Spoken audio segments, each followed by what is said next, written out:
Brian Burns gets there. Spider-Man. What a pass rush by Burns. See how quickly he got to the edge and got This is Desmond Johnson on the Bleav and Carolina Panthers podcast, here on the Bleav Podcast Network, the #1 podcast network for professionals. Do you Bleav? If you enjoy the show, please subscribe and rate the show on iTunes. We're available in your favorite directories: iTunes, Spotify, Google Play, Stitcher, Luminary, and TuneIn. You can also find us at Bleav.com and at Bleav Podcast on Twitter.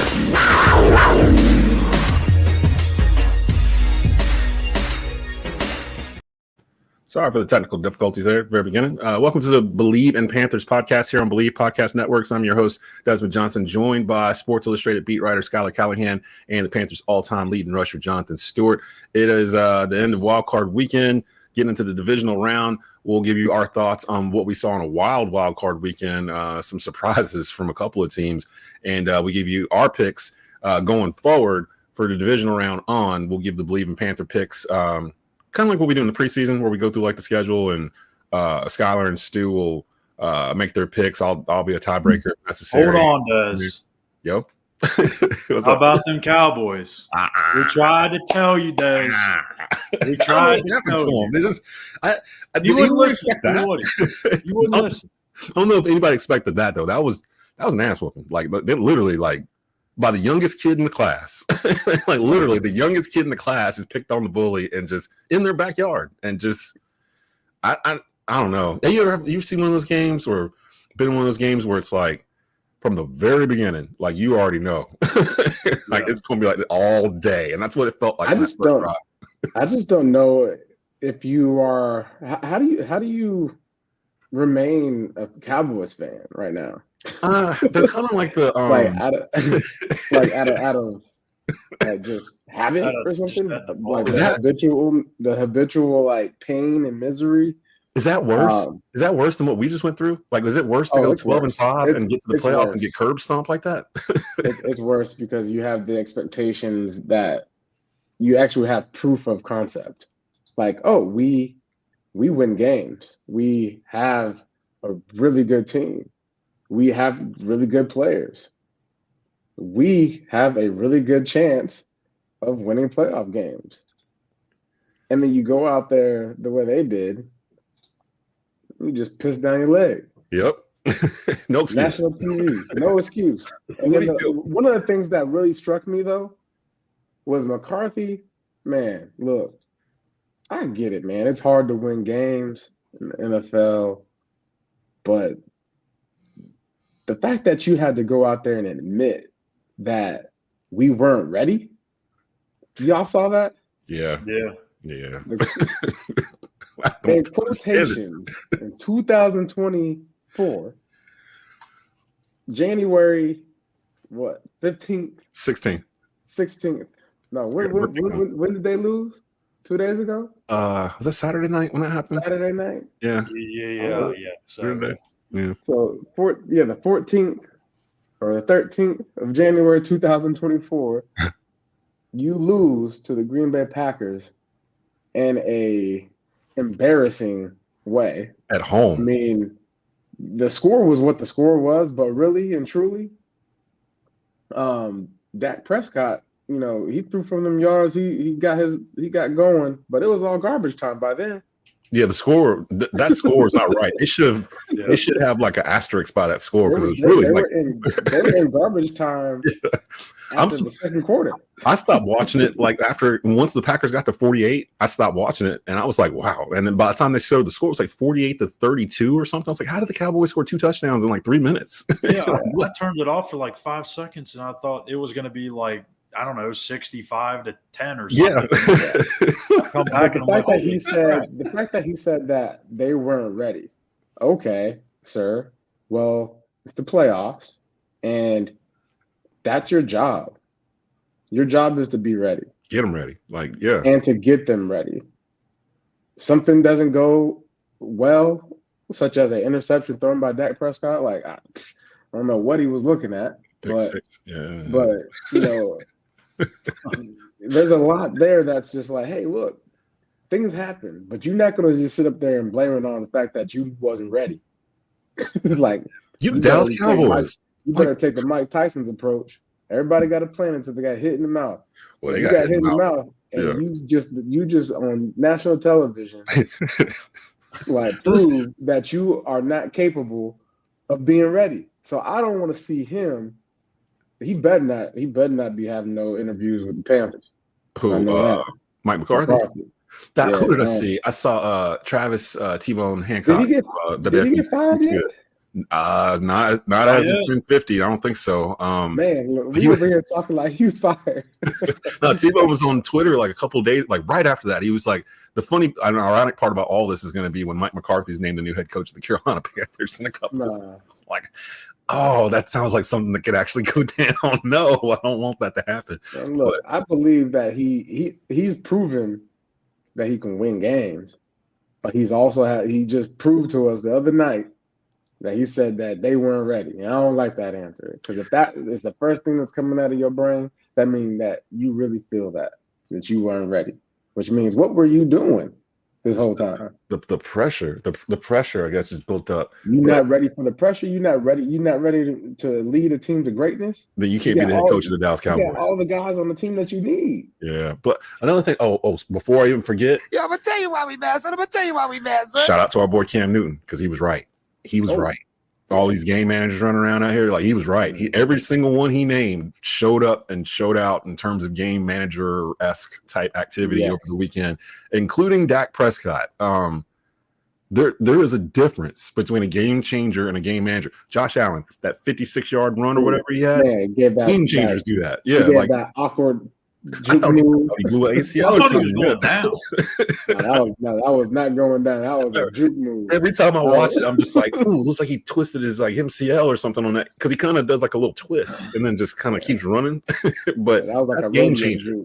That's game changer. Like, I want to hear. I keep seeing people trying to compare like Tom Brady to like or he became a game changer and this other stuff. No, Tom Brady became an excellent elite game manager. He learned to manage the game at the highest level possible.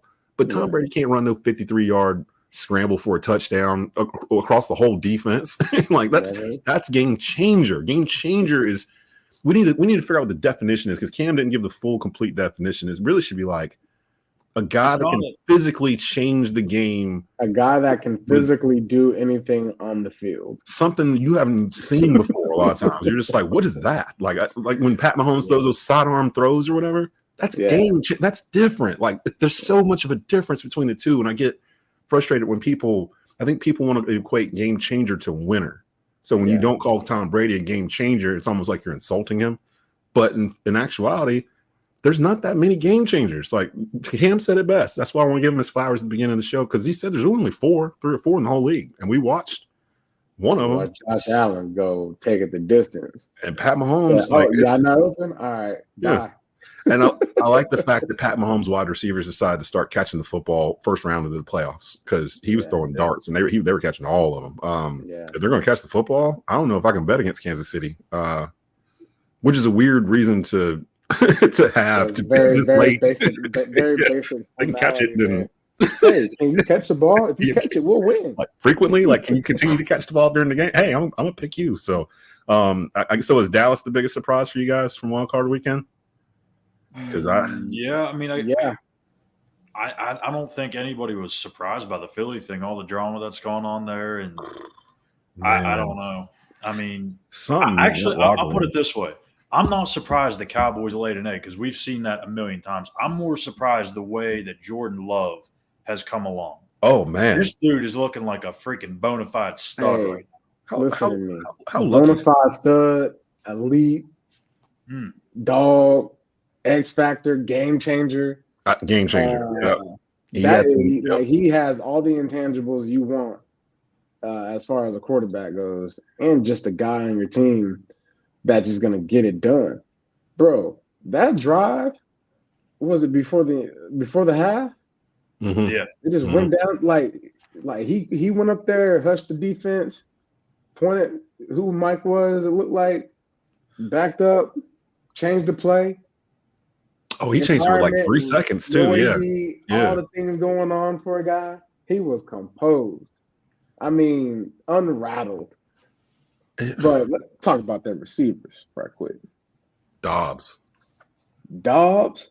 You said something in a text message last night. You said Dobbs still open. Yeah, I've never seen it before. Like literally, there would be like screenshots of him like from the camera catching the football, and there's no one like anywhere in the screen. I'm like, where's the defense? Like for 15 yards. Like they have a roster. I just want to know how. Like Schuyler, do you have any like knowledge of how their roster came to be in the sense of their receiving core? Well, I know that offseason, I think that was the year that they lost Devontae, right? Or they were preparing to lose him. So last year, yeah. They just took a lot of swings in the draft because you got him. They also got Christian Watson in that draft. Mm-hmm. I think they may have added a tight end in that draft. I actually think they took 3 or 4 pass catchers. I remember because it was funny because we were all joking that, they finally – Aaron Rodgers finally leaves and they finally start drafting wide receivers. Yeah. So, yeah, they loaded up. Actually, that was Rodgers last year, if you remember, because there was all this complaining about these rookies maybe aren't as good as they thought. There was a lot of drops that was going on. I remember that was Aaron's last year. Mm-hmm. Yeah.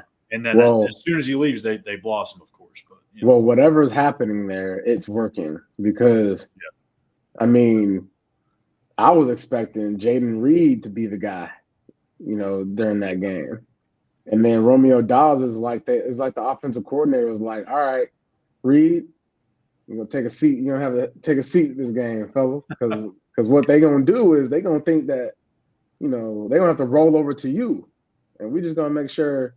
We hit Dobbs across the middle of the field because he's going to be wild. It's going to be open. It's going to be open. And then Dontavian Wicks, Wicks, like this kid comes out of nowhere. I mean, like they're just loaded at the wide receiver position, which like just goes to show you, like, yeah, you gotta have like a great quarterback, but when you have people to throw to. It makes things a lot easier. It makes guys go to that line of scrimmage under the center in gun and have the confidence to sling it and do whatever's necessary to make plays. And, the offensive line held up. I mean, there's just a lot there that's just like the Green Bay Packers look like they can actually win the Super Bowl. There's something to say about a young team getting confidence. Like that's what you watch. I'm looking at the San Francisco 49ers right now, thinking to myself, hopefully this break, was everything you needed. I was about to say, hold on now, because the 49ers ain't the Cowboys. I ain't gonna do that to them because as much as I was rooting for the Cowboys, I'm still rooted in reality. But if I'm the 49ers and I'm watching that game, I'm thinking to myself, oh, that's a mirror image right now. Like at very least, you know what I'm saying? Like you got to make sure you come prepared for these 4 receivers, and then and Aaron Jones. They got 2 back. They got 2 backs back there too. Oh man, Aaron Jones, buddy had 2 touchdowns all year. Who would you? He was like the kid from Michigan the week before. Who would you take, Brock Purdy right now or Jordan Love? Jordan Love. Yeah, that's what I was thinking. I'm taking Jordan Love over like. That was my next question. At least 28 of the other quarterbacks in the league. Jordan in the NFC, like Love elevates those guys around him. Brock Purdy is elevated by the guys around him. Game changer. See, that's what game changers do. Like that. See, and I love this because I should have changed the title of this to game changers because that's kind of what it is. So yeah, I was surprised with Jordan Love's play. We saw a little bit of it when we played them. I find it funny when people were like, well, when the Panthers played such and such team, they did this to him or did that to him. We didn't do anything to anybody, okay? We didn't do anything. Whatever happened that day was probably just like a blip on that other team's like year when they look back on it. Like, we don't know what happened that day. Like, it was just a rock fight. We went to Charlotte. But playing Green Bay. Was Green Bay the game when we scored 30 points? That was the last game we scored points, wasn't it? Yeah. It's the last time they scored was Christmas Eve. Yeah. So like 0 points in 2024. My gosh. So Green Bay, another team we saw earlier this year that we actually beat. That was actually surprised, but the Houston Texans. I had a tweet go viral over the weekend again, fellas. And again, it had something to do with Bryce Young. I wasn't even insulting the kid. Like, I wasn't even talking about it. I don't know if either one of y'all saw it, but I put out a tweet during the Houston game where I was like, look, guys, it's okay at this point for us to sit back and question whether or not the Panthers got the number 1 pick right in picking Bryce Young, because CJ Stroud is different. He's just different. I'm sorry. When I'm watching, he's a different dude. Like it's just different. And man, you know the meme of Jon Snow like taking out the sword and like all these people are coming out. Boy, the Bryce Young lovers, man, they came in spades. Like they came after me, like out the shadows. People re-quoting the tweet and putting it out. Last time I looked at it, it had been viewed like 75,000 times. And I was just like, I wasn't even talking about Bryce Young. Like, I mean, I've been rooting for Bryce Young all year. And that was the one thing I'm gonna tell you why we that was frustrating me the most.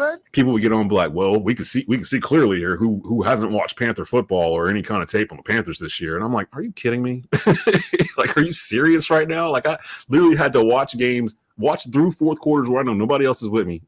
Like, I'm gonna just watch it by myself. And I'm getting accused of not watching them play this year because people get so offended if you mention Bryce Young's name. And that's where we are right now, franchise-wise, in terms of our quarterback stuff. Houston looks like Green Bay in the AFC. And I heard somebody say, and I want to know Stu's thoughts on this because he was on this team. Someone told me online, they were like, I used to live in Charlotte.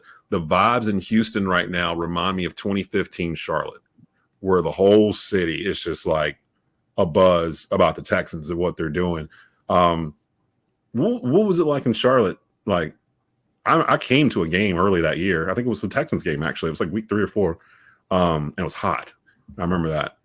What was it like in the city? Like walking around the city during that season when, you know, not necessarily because you're 15-1, just any year when you're rolling, Charlotte's a different city. Like when the team is good, there's like a buzz to it. And when he said that about Houston, at first I was kind of like, nah. I mean, they were 10-7. Like what? But then I started thinking about the year they had. And we talked about it last week between Deshaun Watson, them firing all those coaches. Like they only won 3 games last year, I think. They went from worst to first. So I mean, they deserve to have this fun. Now I'm just curious, what was it like back then? It was definitely electrifying. I mean, you know, there's a lot of music like that I even listen to that just kind of like brings me to the memories, right? Push back back when Future was hot. Yeah. Chris Brown switched up his whole R&B mood to, you know, to rap hip hop, like Migos, Dab, all that stuff that's going on right now. Yeah, it was a fun time. Like, you know, everywhere you went, you know, people recognized, you know, and chose to, you know, recognize and give the flowers of, you know, just making, you know, sports fun in Charlotte. You know, not just the fact that we were winning, but how we were winning, and you know, the pictures on the sideline, you know, giving balls away after touchdowns, and a lot of community endeavors that you know guys were showing up to, you know, supporting each other, you know, with their foundations and stuff like that. So, I mean, you know, we were out in the city, like, you know, going to dinners, having dinners with each other. Like, I mean, the camaraderie that we've had and experienced in being amongst the city and being able to go to restaurants, be at the grocery store, you know, and you get that, keep pounding, you know, and have it actually mean something positive. Yeah. You know, and a sense of pride. And when you see, you know, people on, you know, driving to work or whatever, and they got their Panther flags on their car, or you see a Panther flag coming, you know, from, you know, the front door of someone's house, you know, you take pride in that, because you know you're doing something good in the community. You're putting smiles on people's faces, and you're just making sports fun. And I mean, at the end of the day, too, the amount of money that the city was making. Oh man, yeah. I mean, like, there's a lot that goes into, you know, sports. You know, like they drive revenue for a lot of businesses, and so when business owners are happy, that's how a city is. Everybody's happy. That's how a city thrives, man. Is, you you supporting local businesses by winning games. So get on board. Charlotte's popping too. I remember because we parked at like a outside parking lot and walked to the entrance of the stadium or whatever. And I just remember like people outside like banging on drums and just like it was like a party atmosphere walking into the stadium. Like it was just so much. And we were like 3-0 or something like that. It was early in the year. It was Houston. It was the game where Cam flipped into the end zone at the end of it because we were sitting in the end zone when it happened. And it just built off of that. And I feel like, okay, I can see where Houston is at this point where this is going to be the worst they're going to be. Like, for the next 3 or 4 years, that window I always talk about, their window's right now. Especially like this whole this is his rookie year. Mm-hmm. And he's doing all this. You know what they're about to do this offseason?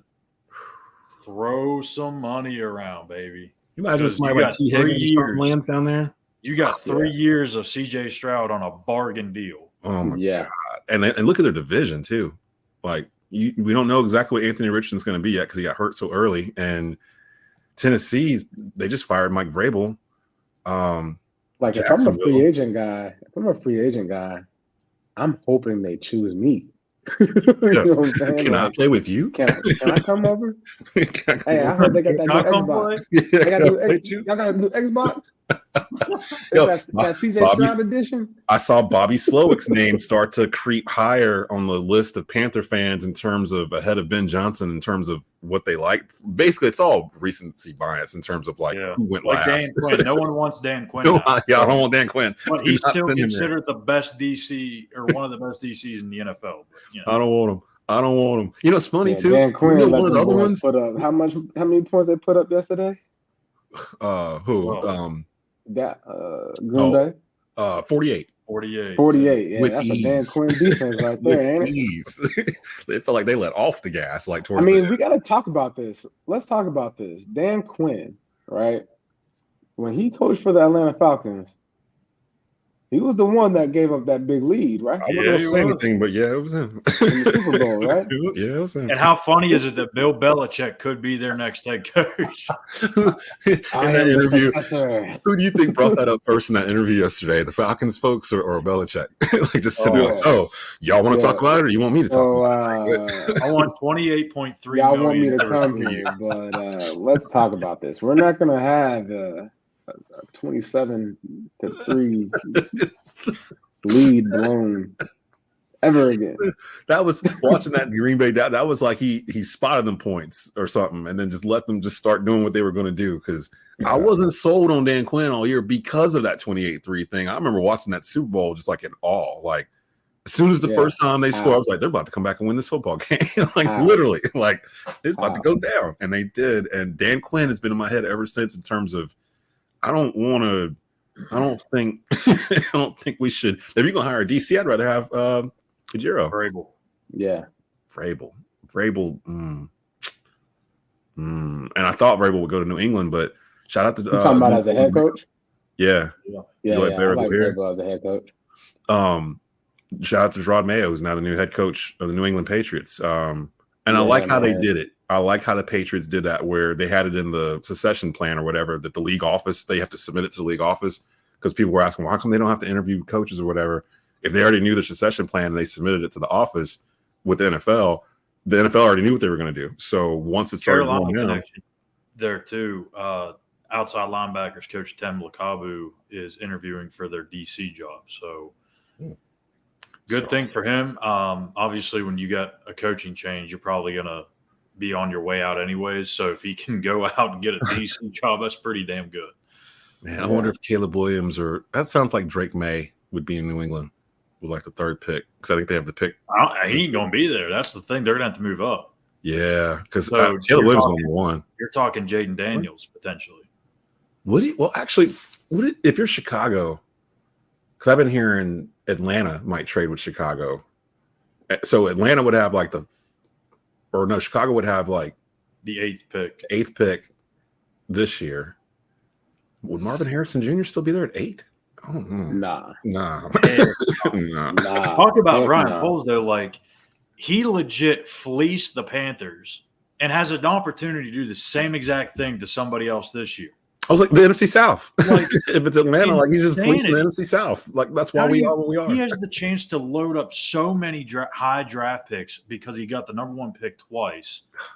And like, oh my gosh, like you get DJ Moore, you get all those picks they got last year, whatever they get this year if they decide to trade out of it. I mean, that's the question is like, do you trade out of it and keep building around Justin Fields? Because I think he's an okay quarterback. I don't think – here's the thing. He's a game manager.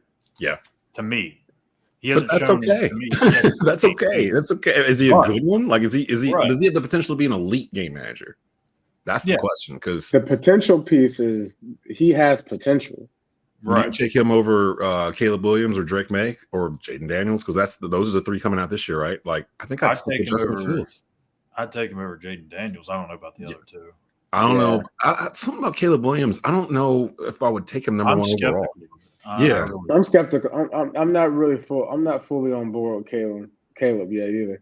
Now Drake, I've seen Drake for 2 years. He on the field, he's as legit as you're going to hear. Like Drake May is going to be a 10-year plus NFL quarterback. Now, what level? I have no idea, but he's going to be in the league for 10 years. Yeah, is he gonna be like Mitch Trubisky? Is he going to be? Hey, Mitch might be in the league for 10 years too. I've seen a lot of mocks that have him going to Washington, which would be really funny seeing a Carolina guy go and replace another Carolina guy. But yeah, and actually, Sam Howell hasn't been that bad for Washington. Sam Howell just needs some direction, dog. And some protection. Like they need to talk about Nina O-line. He needs some protection. He got hit more than give him Ben Johnson.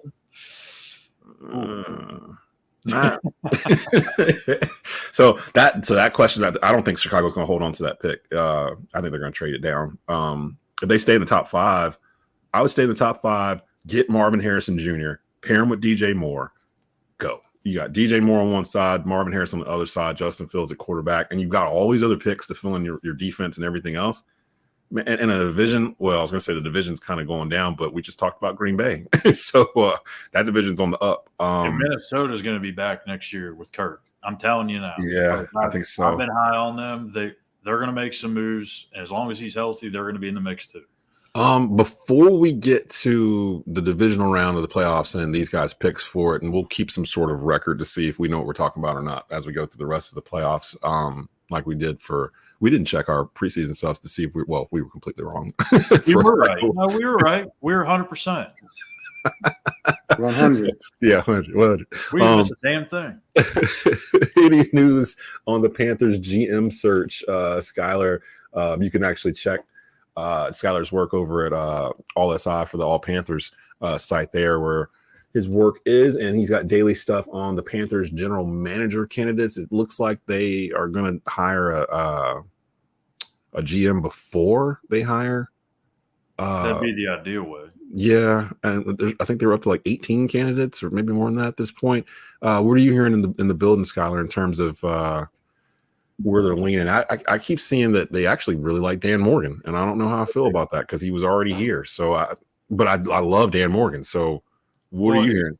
It kind of lines up with some of the guys they're looking at, right? I mean, Brant Tillis, Alec Hallaby, Mateo from the Ravens, a few others. All those guys have salary cap backgrounds, negotiating backgrounds, not so much of the scouting background, which is what Dan Morgan has more of. So you can kind of see that there's a potential pairing idea in place where they would like to maybe have Dan Morgan still involved in some way, whether that's he's the GM and they add one of these guys as an assistant GM, or I don't know if co-GM's a thing, but they can maybe do something like that where one handles the scouting side of it, the other handles the negotiating and contract piece of it. Or they could just VP of football operations or something like that. Yeah. Or they just go one way or the other. I think they want to keep Dan Morgan around. It's just going to come down to the best candidate that they see externally. Does it match well and mix well with the current front office that they have in place? So I like Brant Tillis a lot from the Chiefs. He interviewed, I believe, a couple days ago or last week. I can't remember what day he interviewed. He and Mateo interviewed. Actually, it was yesterday, I think. So to me, if I had to guess, Tillis is probably my favorite to land the job if they don't go Dan Morgan. But again, it's still early in this process. There's going to be more guys added to this. There's going to be more that maybe overtake him as the front runner or the favorite as these interviews go on. But I will also note my Raiders guy, Hondo Carpenter, covers the Raiders for SI Fan Nation. I actually had a call with him yesterday, and he gave me a lot of insight on Champ Kelly, the interim GM for the Raiders, who they hope to retain and appoint as the full-time GM there. He thinks Carolina is making a seriously strong push for Champ Kelly. And it sounds like if they can hire Champ Kelly, they will do everything. Well, not do everything they can, but it sounds like they would really, really prefer to land Champ Kelly. So they're really high on him, but I wouldn't rule out Brant Tillis either. And we kind of have a deadline because we kind of talked about this last week where today's the 16th as we're taping this. The teams can start interviewing coaches in person starting Monday, the 22nd, if I'm not mistaken. So they're really interviewing virtually. They're doing virtual. So like when I said Belichick went visit or had the interview with Atlanta yesterday, I assume it was by Zoom or whatnot. Harbaugh interview. Well, he's actually not attached, so I guess he's not on the staff, so I believe he can interview in person. Harbaugh interviewed with the Chargers yesterday. I have not heard anything about Harbaugh and Carolina in terms of them meeting, talking, interviewing, anything of that sort, which makes me sad because it does appear that Harbaugh is not coming back because McCarthy declared for the draft, and there's nothing left for him to do. He's coming back. It's just a matter of where he lands. It's going to end up being LA. I mean, that's my gut feeling. He may take another interview elsewhere, but when you look at the setup that the Chargers have, I mean, it's honestly one of the most attractive jobs out there. Even if the Cowboys job opened up, this is going to sound crazy, but I would take the Chargers job over the Cowboys because you have a legitimate franchise quarterback in Justin Herbert. Dak Prescott, I mean, is he a franchise quarterback? Because he's got an extension coming up. Like, you're not getting more out of Dak Prescott. Well, I think it was Dan Orlovsky or somebody was like, just blow the whole thing up, Cowboys, like at this point, because you've hit a ceiling of where you can go. And unless you're willing to would you trade, let's say, Micah Parsons and somebody else to the Bears for the number 1 pick for Caleb Williams? Micah Parsons and somebody else? No. I trade Dak Prescott. I trade Dak Prescott and somebody else for one pick. Sorry, Dak, Dakota. I'm sorry, but Micah's got to stay, right? Like Micah's the best player they got. Well, I mean, Micah Parsons is the best player on their team. But if they're going to blow it up, I mean, because they can't run the ball. That was the problem. They can't run the ball. They couldn't all year. I think Tony Pollard had like one 100-yard game. They struggled running the ball for sure. And something that was irritating me watching that game, it felt like Dallas was playing with like 200-pound guys in the secondary and like in the linebacking core. So they looked little. So like a lot of times when Green Bay was running those power runs, they were just running through guys. Like they were just too little. There was one where the guy was just like like trying to tackle him. He just got ran over because he was like 80 pounds less weight than the dude they was trying to bring down. Like it reminded me of when Phil Snow's defense was here, and we would have those games where the defense played great for like 3 quarters, and then in the fourth quarter you could see them just being tired on TV because they were just so much smaller than everybody. It was those Jeremy Chin type players he would have that he kind of mix and match and put them in different spots or whatever. That's what it reminded me of. So no to Dan Quinn. Somebody said it earlier. Forest City Kitty. Dan Quinn is a no. Here's a question, because we talked about this last week with Brian Burns, and I don't know why I had the brain fart. We didn't even bring up the franchise tag, that they can still tag him. It's not like he can just walk away or whatever. The Panthers still technically own him until they figure out what they want to do. Zach Jose asked, what are the chances the Panthers use the exclusive tag on Burns? I'd rather keep him, but you would get 2 first-round picks if they end up losing him in free agency, but they got to keep Burns. To be honest, Zach, I don't think we can answer any question about Brian Burns until we know who the GM and the head coach are going to be. It's just so hard. Like, Yeah, we can't park the horse before the wagon, or the wagon before the horse. Yeah.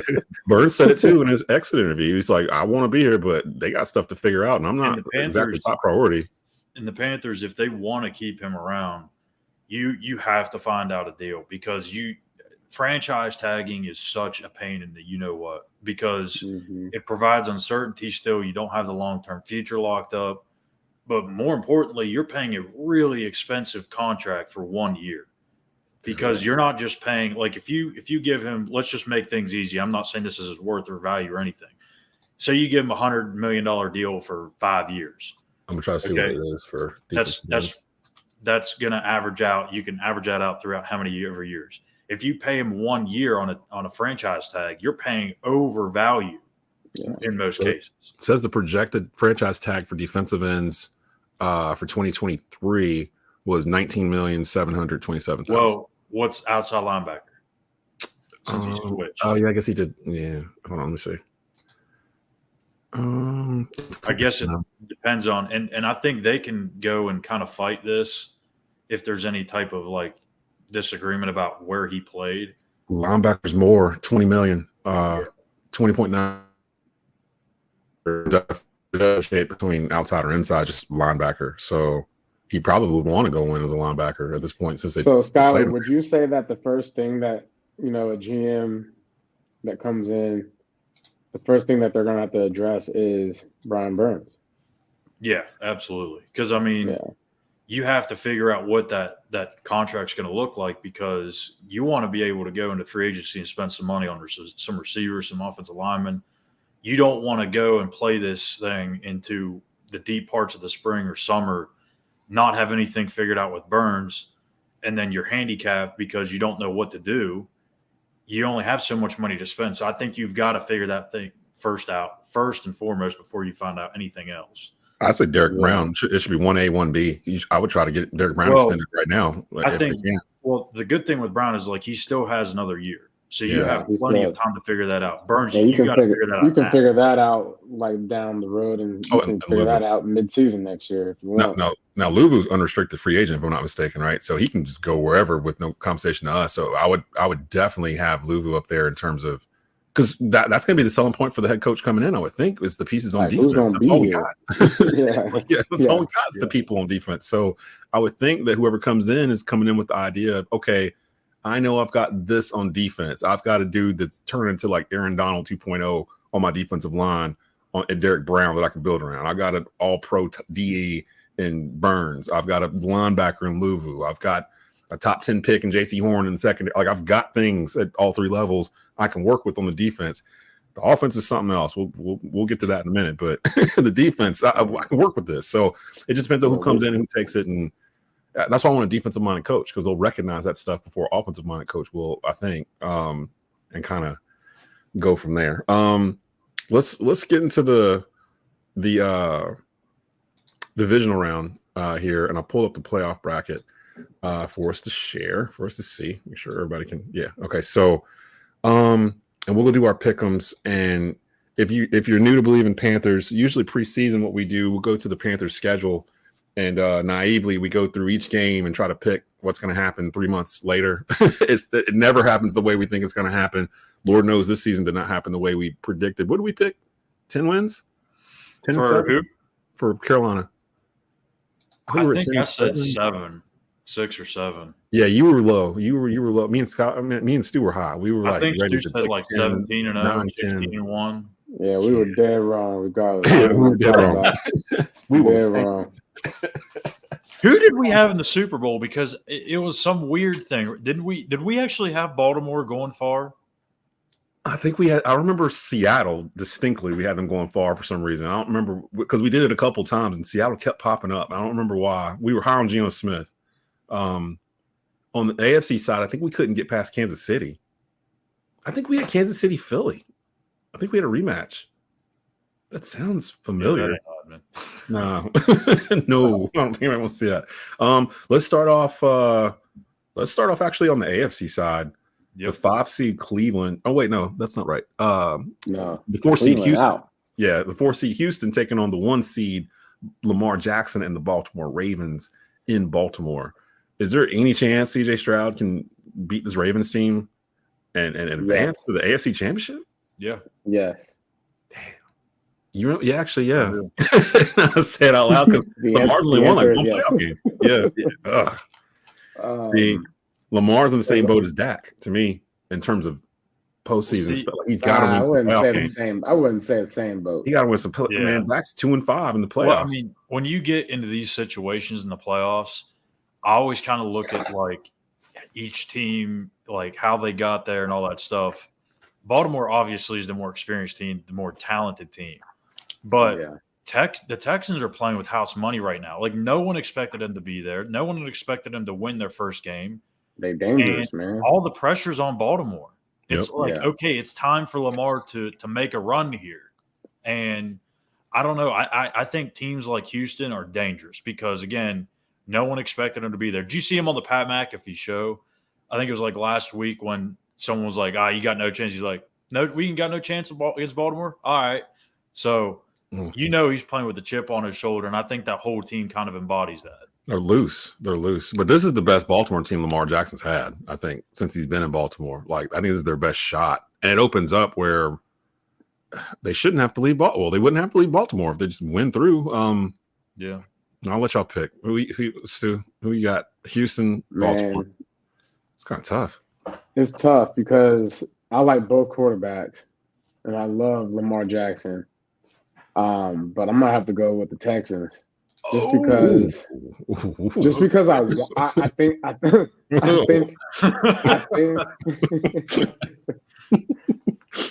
this is the reason why. Earlier this year, man, they played and lost to the Ravens earlier this year. But from what I remember, it was pretty close until sometime late in the third quarter. Where the Ravens kind of took off. And that was earlier in the year. So CJ Stroud has grown up throughout this whole season. And if he's anything what we've seen as of late, and if that guy shows up to the game on Saturday, I ain't got no other choice but to pick him. Baltimore got if I'm a betting man, I'm picking the Houston Texans. Schuyler. So I really want to agree with you, Stu. I really do. Yeah. I love CJ Stroud. You guys know it. I've said for a long time I love CJ Stroud. But Baltimore's defense, man, Mike McDonald, what he's done, I mean, that's a whole reason why he's one of the top candidates for head coaching jobs out there right now. That defensive line is nasty. They get after the quarterback. They average like 3.5 sacks a game. They are a tough customer. And for a rookie quarterback going on the road for the first time in the playoffs, it's a tall task. I'm not saying CJ can't do it. I'm not trying to doubt him, but I've got to go Baltimore here. The Texans can't run the ball. That's been their one issue all season long. They can't run the ball. If you can't run the ball and you go to Baltimore, good luck. It's going to be a tough sledding. Yeah, it's going to be tough sledding because he's definitely not a run first guy either. No. All right. Well, actually, Schuyler made pretty good points about the Texans. Plus, I've got the image of the Texans playing us in our head. I mean, in my head, in terms of what did our defense do to stop this Texans offense or whatever. If the Panthers defense can hold them to 13 points or whatever it was, man, that was a trap game. I remember thinking going into that week, it's like our defense is going to be super juiced because they're going to want to play well to make Bryce look better than CJ because that was the narrative going into the game or whatever. But they're on the road. You're right. Rookie first road game playoff, Baltimore. Lamar's gone through this already. Lamar's like already like a couple of steps ahead of the timeline of where CJ is now. So like I got to pick. Lamar was my MVP of the league. Like I'm gonna go with the Ravens at home against a feisty Texans team. I don't think it's gonna be a blowout, or it ain't gonna be 48-18 or whatever it was in that Green Bay Dallas game in the fourth. But I think the Ravens are gonna move on. So I'll tie break that and give you the Ravens. The bottom, Kansas City and Buffalo. And this time it's taking place in Buffalo. First time Pat Mahomes will have played a road playoff game in 15 playoff games. course, Super Bowl being a neutral site. Incredible. But yeah, he's never had to play away from Arrowhead, and he's going to have to play Josh Allen and the Buffalo Bills. Would you say that's their biggest rival, like right now, the Bills? I mean, in some ways, Playoff yeah, 'cause they rival. played in the Playoff playoffs rival for like sure. every year. Yeah, they got a San Francisco Dallas thing going on, like from the '90s or whatever. Schuyler, I'll start off with you. This one, and this is the night game, Sunday night, I believe. So this is one I'm so excited to watch. Like, yeah, this is why we all love football. Get into the playoffs, these really interesting matchups, top quarterbacks. They're gonna put it on Peacock. They're gonna stick this thing on Peacock. They're gonna announce it on Thursday. Don't do that. We're like, oh, guess what? We're gonna just put this on Peacock. So y'all gonna watch it. Y'all gonna watch it anyway. Y'all gonna watch it. We know. I said this last night out loud to myself, or if my wife was listening and cared to listen, then maybe she heard me say it. But I have this weird feeling about the Bills, man. Like it just feels like everything is starting to come together for them. When a month or so ago, everyone was panicking, like, oh my gosh, this team's not even going to make the playoffs. Is Sean McDermott going to get fired? That whole situation that he had with the comments about 9/11, like all that. Oh, yeah. It was just a mess, right? And it seems like everything's just starting to come together. This team is rallied around Sean McDermott. I don't know. I feel like this is their year to get to the Super Bowl. I don't know that they will, but I think they get past the Chiefs this week. I mean, you just said it. This is Patrick Mahomes' first road game. Yeah. It's going to be a cold, you-know-what environment. I'm going with the Bills, man. People were mad they moved that game, that Buffalo Steelers game, to Monday or whatever. Like, well, what about the people that got jobs and this and that? I'm like, do you know where the Buffalo Stadium is? It's literally like like a residential neighborhood. Like, those people ain't going to work. There's 14 inches of snow on the ground. Them people are waiting to crash down on them tables. That's what like, come on. Like, we was going to take the day off anyway. Like, even we didn't go. Not coming, so you can either fire me. Even if you didn't move the game, we wasn't going to work on Monday. We got to go do this game. So, like, I think Stu, but you picked who? You picked Buffalo. Yeah, I'm going Buffalo. And I would go with, like I always said, the window. They're at the end of that window. So if they're going to bust through, this would be the year. Stu, you got Bills. I'm going Buffalo as well. And basically, I don't think that the Kansas City Chiefs have enough firepower in the receiving room because it's going to take multiple guys getting off the jam. And that's one of the things that the Buffalo Bills have showcased over the last couple of weeks that I've been watching them is their ability in the secondary to be physical, especially in the red zone. And that makes it hard for guys to create separation. The way they play defense and rally to the ball. I mean, watching, what was that pick in the end zone? Rudolph threw that pick in the end zone this past week. I think he was throwing it to maybe receiver Johnson. Right there in the corner. But just a play like that to me just like stands out because these receivers aren't playing not to lose. You know what I'm saying? I mean, the secondary, not the receivers. The secondary is not playing not to lose. They're playing to make plays on the ball, every single play. And you get that mixture going into the playoffs, that confidence in the secondary. I mean, Kansas City Chiefs are where they are basically because they've been kind of manhandled throughout the year by teams. Yeah. You know what I'm saying? Getting in the face of the quarterback. Beating up on Travis Kelce. Like, you're not just going to run free all the time. Like, this is a perfect mixture of why the Buffalo Bills have an edge. And so I just think that secondary is going to come to play, and it's going to be a long night for Patrick Mahomes. And Rasul Douglas will be back for this game. That's a huge piece for Buffalo's secondary. So it's already a tough, stingy secondary as it is, but you add Rasul Douglas to that mix. Yeah. That's going to be tough sledding for Patty. I gotta burn out some of these sounds. So y'all do you believe? Y'all believe in the Buffalo Bills. Y'all believe in them I do want to say, because this might be the last time I get a chance to even talk about her. Yeah, I'm gonna tell you why we mad, son. I'm gonna tell you why we mad, son. I ain't mad. I'm gonna defend you, Taylor Swift. Everyone that's the swag surf. Everyone leave her alone. Leave that girl alone. No one ever taught her how to properly swag surf. She tried to put a little sauce on it. Like, no, just let her be. She out there having Mama a good Kelsey was not having it though. She was not. She was, no more camera. I don't want to do this. I don't want to do it right now. Man, look, they can make fun of her all they want. It was I'm her. I'm like, look. It was so funny because okay. I had to call a high school basketball doubleheader on Friday at my alma mater, and I'm calling it. And in between the girls' game and the boys' game, the DJ put on swag surfing.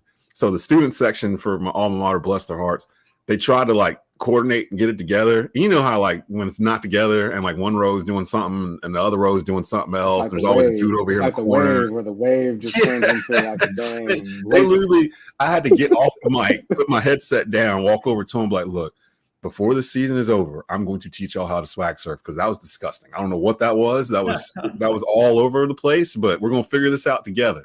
Like, I'm not gonna leave y'all out here hanging. Y'all can't be doing this to us. So, and then Taylor did that the next day on TV, and I was just like, oh man, she don't even know she on TV. Like, I'll leave that girl alone, man. She she know. She's just enjoying her life. So we got the Bills moving on. Ravens Bills AFC Championship in Baltimore. That's good stuff. Okay. NFC Green Bay, San Francisco. Stu, San Francisco, in my opinion, has been the best team all year in the NFL. But C-Mac is about to bring a whole nother level of juice that we haven't even seen this year, and that's what it's going to take for them to win. Because a couple of weeks ago, I was thinking to myself, man, I hope they hadn't peaked. You know what I'm saying? And my actual belief is that Christian McCaffrey is about to show us something that no one's ever seen before in playoffs. Just, a 700-yard performance. I mean, he's about to do something that I like you can't put it past him, man. He's a talent that makes teams better. That has made history. Not just history on a level of, some old, new rinky-dink team, but history within a great franchise, 49ers, and so I just think that this year is just going to be a continuation of record-breaking success. And so gotta give it to the San Francisco 49ers, all the talent they have, around Purdy. You can't bet against that. It's hard. But if it's going to happen, it's going to happen because the Green Bay Packers also got some heat that we looked at and seen as of recent at that receiving core. So, but I don't think they ain't going to have enough for Christian McCaffrey and the 49ers. What do you think, Schuyler? San Francisco, Green Bay, and San Fran. San Fran's the 1 seed. Loaded. I'm torn on all these four. Like, I legitimately might go 0-4 this week. I don't know, man. Like, I really like San Francisco just because of how much talent they have. It's insane how loaded that roster is. But I don't know. I get these gut feelings, man. And like Green Bay, the way they played, and I hope it's not just a recency bias thing, but Jordan Love, I'm telling you, is just playing lights out right now. I saw he's like in the past 9 games, he's had like 21 touchdowns and 1 interception or something like that. Yeah. So the one throw, and I know he kind of underthrew, but he was under immense pressure. That one where the guy was just wide open down the field and he had to stop, turn around and get it. He looked like Aaron Rodgers on that throw. And there's something to be said too about, as we haven't mentioned in this episode, the Green Bay Packers and their, I don't even want to call it luck, their due diligence at quarterback the past 30 plus years to go from Brett Favre for 15 years to Aaron Rodgers for 15 years to now Jordan Love. And there was questions about Love. Could he be that next one? I think he's checked all the boxes after this season. Yeah. Like he's it. Like going forward. You draft a quarterback that could arguably start on a team with Aaron Rodgers at quarterback, and that be like a, you know, kind of like a threat, I guess. Yeah. Because I remember when they drafted him, and you know, all the fuss about, you know, how Aaron Rodgers might feel. Mm-hmm. You know, I'm pretty sure he felt like, well, dang, like I'm not doing enough here. It takes Give a me a lot receiver. of guts. It takes a lot of guts as an organization to say, hey, look, bud, you're getting older. You're going to be here for a couple more years, but you're not going to be here all your life. So we need to prepare for our future here. I was really wrong on Jordan Love because coming out of college, I mean, this was a guy that lived in the 50% completion rate his whole time at Utah State. And when they took him in the draft, I'm like, if you're going to take a guy to be the successor to Aaron Rodgers, that's not to me who you would take. But, I mean, clearly they know what the hell they're doing. Maybe they saw a lot of those incompletion rates as drops or something. Yeah. Or just let me get my hands on them. So, like they wait, did you pick – who did you pick, Scott? No, I didn't pick yet. So, I really, really want to go Green Bay. I really do. But I feel like it's just recency bias, and we need to see something more. So I guess I'll go San Francisco. Mm-hmm. But not so we got 49ers. And then as we wrap up here, Lions, Bucks over on the NFC side. Schuyler. I can't go against MCDC. I mean, that team is so fun to watch. They're easy to root for. They're like your old school blue collar, hard work. Can you explain MCDC? What's it took me a minute in my head. I was like, you don't know MCDC? MCDC. Motor City Dan Campbell, baby. Yeah. Yeah. MCDC. I like that. So I gotta go with those guys that like to rip people's kneecaps off and chew them and spit them out or whatever the heck that he said a couple of years ago. That's a team that's confident right now. Jared Goff's playing really, really well. Yep. Baker Mayfield and the Bucks, I think they just kind of caught the Eagles at the worst time possible for Philly, the best time possible for them. So I'm going to go Detroit. Stu? Detroit, baby. Hopefully Eminem's in the house too, so you can see him again in the suites. So Ravens, Bills, AFC Championship, 49ers, Lions, NFC Championship. Were we consensus all the way around? I think so. No. I was Houston, baby. Yeah, he picked the Texans. Right. Yeah, and me and you picked the Ravens. Everything else, though, that Chiefs-Bills game, though, just kind of.